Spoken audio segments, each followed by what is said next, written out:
Hello and welcome back to our study of Peninei Halacha, of the teachings of Eliezer Melamed, Shlita.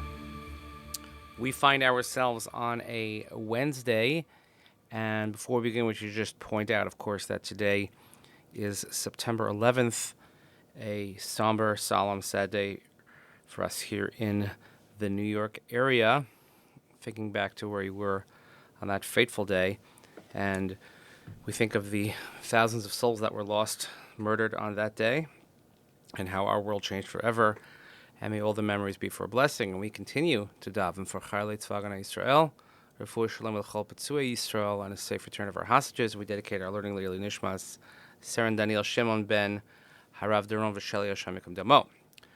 The next chapter is perhaps something that many shulgoers will love more than anything. I always say that there's nothing that gives the Jewish soul greater joy than the ability to skip Tachanun, although if you've been paying attention to our lessons, you might alter your position on that a little, realizing how meaningful this prayer is, but nonetheless, Yamim she'ein omrim behem Tachanun. Hoel u tfilas Nefillat Apayim hi tfila sheyesh bat tsar al chulshosenu v'chesronenu. So since by its very definition, the recitation of Tachanun is a prayer that has within it a certain element of pain, because we talk about what we're missing or lacking, our shortcomings. Shalkein eineni yecholom la'amod lefanav, and the idea of falling down and sitting down is saying that we can't even stand up in front of you, HaKadosh Baruch Hu. Elam mishtachvim v'noflon al paneinu, so we just bow, we fall on our faces. Lefichach ein roi le'omra b'yamim shel simcha kishabasos yamim tovim v'roshei chadashim. So therefore we do not recite Tachanun on days of simcha, like Shabbos, Yantiv, Rosh Chodesh. V'kivan shemei ikara tfilas Tachanun hi rishus. And since Tachanun is not an obligatory prayer in terms of its canonization, its establishment, it's a rishus, lefichach gam b'yamim shehistapku im roy lahagdirim k'yamim shel simcha nogen shelo lomar Tachanun. That's why we have a rather thin line of, let's say, permissibility to skip, meaning since it's not an obligatory prayer, if there's even something that might be a day of simcha, then we'll be lenient and we will skip Tachanun.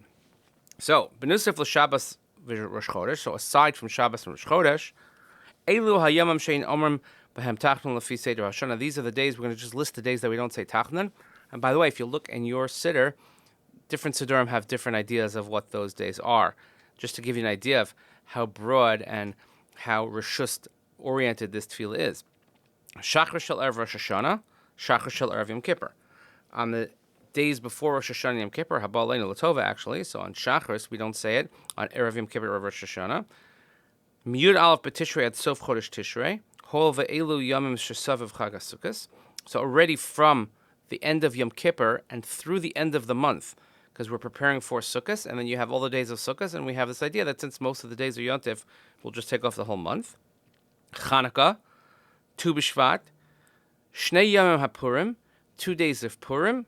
Again, so even we don't have a notion of Shushan Purim, but Shushan Purim is a Simcha day on the calendar, and even though we don't observe it, let's say because we're not in a walled city from the time of Yeshua ben Nun, we'll still skip it. And not only that, Ubishanim Uberes Gabi Adal V'Tesvav B'Adar Rishon, and we just had this past year, in the most recent year, we had a leap year, so even we had something called Purim Katan in the leap year, and in the leap month, on Adar Rishon, we don't say Tachanun on the 14th and 15th of Adar Rishon. Kol Chodesh Nisan, the entire month of Nisan, Shahol V'Yatza Ruba B'Kedusho, since, again, the majority of the month, we find itself in sanctity.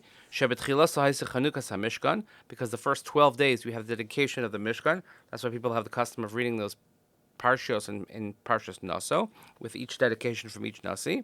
And then you have Ve'achar Chag HaPesach, and then you have Pesach, Ein Omer B'Kulo Tachanun, so therefore the entire month we don't say Tachanun. Yud Daled Be'ir Shu Pesach Sheni. Pesach Sheni, again, something that's not celebrated, because we don't have a Karban Pesach, so we don't have a makeup of a Karban Pesach, but we still keep that on the calendar, so we have Pesach Sheni, we don't say Tachanun. Lag BaOmer, Rosh Chodesh Sivan V'Ad Yud Beis B'Sivan, from the beginning of the month of Sivan until the 12th. And why that? Because you have the beginning, which is Shloshos Yimei Hagbala, and then you have Shavuos, but then the additional day, because there was Tashlum, and if a person was unable to bring the Karbanos of Shavuos, you had those days afterwards to make them up. Tisha B'Av, Obim nehavelos meishnikra moed. So Tisha B'av we don't say Tachanun, which seems sort of counterintuitive. So either because it's a day of mourning Shiva, we don't say Tachanun in the Shiva home, or because actually in Megillas Eicha, Tisha B'av is considered a moed. Not your typical type of moed, but it is a moed. And Tu B'Av, the 15th day of Av. V'gam b'mincha shlefnei kol hayomim halalu ein omrim Tachanun.